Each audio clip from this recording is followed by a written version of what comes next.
Here's our next topic. So we're going to talk about 5 things you would do if you were president. I'll give you 3 on this one. I'll take 2. First thing you would do if you were president. I'd make it mandatory that if you want to eat meat in this country, you have to, at a certain point, be a part of killing and butchering an animal. Because I'm tired of the people who talk crap because I like to go hunting, but yet they're at Costco buying 30 pounds of hamburger meat. Like, where do you think that came from? The chicken doesn't just show up magically. Come on, dude, they print it. Yeah. We're not 3D printing chicken here, you know what I mean? So I feel like if you want to sit there and do it, then you have to, by a certain age, be a part of this process at least one time, and then you get a nifty little sticker on your driver's license, and that means that you could purchase it. Otherwise, if you don't want to be a part of it, that's fine, I get it, but you're not allowed to buy it. So here's the interesting part. In the city, of course, they don't teach any of that. But in Amador County, Sutter Creek, for high school, they had to raise a pig. That was like part of their project. That was like an agricultural project, raise a pig. And then butcher it? Yeah. Take it to market, and they tell them, like, you can't be friends with it. They treat it, it's like, listen, it's an animal, you're going to grow it, and you're going to eat it. For all the people that just like to eat beef or meat or chicken, I agree.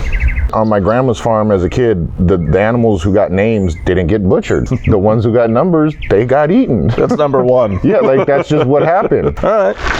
All right, second thing you would do if you were president. We need to also have, we have driver's ed in school. We have wood shop. Why don't we have firearm safety? All I'm saying is basic knowledge on firearm safety, what they do, what the capabilities of them are, and what they are. Because I feel that a lot of the stuff that goes on is there's a curiosity around them because everybody's so like touchy-feely about them. Oh, you always get the story of the kid that wandered into the thing. Exactly. Like, hey, this is a great idea. Right. But education is key. Yeah. And I feel that would help out a whole lot. I like your first 2 bills. We need to get more stuff made here. Grants for companies that make things in America. If you make it here, yeah, I know it's a crazy thought, but we need to keep stuff being made here and bought here instead of stuff being made overseas somewhere because they can save a few pennies and somebody else can get richer off of it. Tax incentives to build it here. Exactly. That's all. Boom. The biggest problem being in the business side is labor. Everyone wants to get paid $100,000 a year, and then everyone wants to, just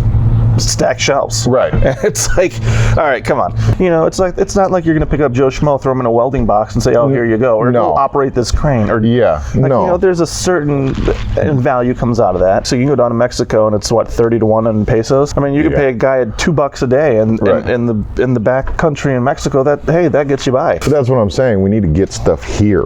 I agree with the tax incentive to get it here. As labor goes up, basically they're going to start, the replacing with the robots. So we got 3 things there, right? We've had fix the education system, 2 tax incentives for making here, which I actually think was 3, and then there was the other one in there. Yeah, you should be a part of the process of slaughtering animals. There's work and there's a whole lot that goes into it. It's not just going to the store and going, I'll take that chicken in the plastic package.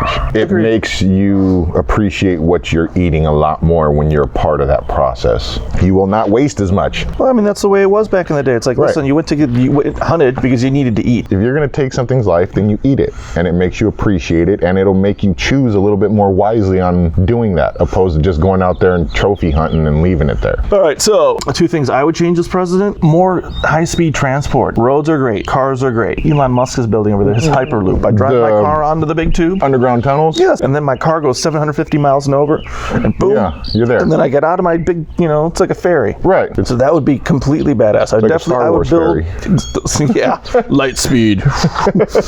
Well, I guess speed. We'll start at the speed of sound. Right? Yeah. So that's about 670, 690, or whatever in that category. You're moving. The second thing that I would change as president. I got a good one. I honestly think that law enforcement needs to be way better trained. Yeah, I heard somewhere, what was it? Oh, you could be a cop in 6 months, but you got to be an attorney in 4 to 8 years. If you're giving people guns and handcuffs, tasers, and you're having them walk around town telling other people what to do, they should be extremely well trained on all of those things.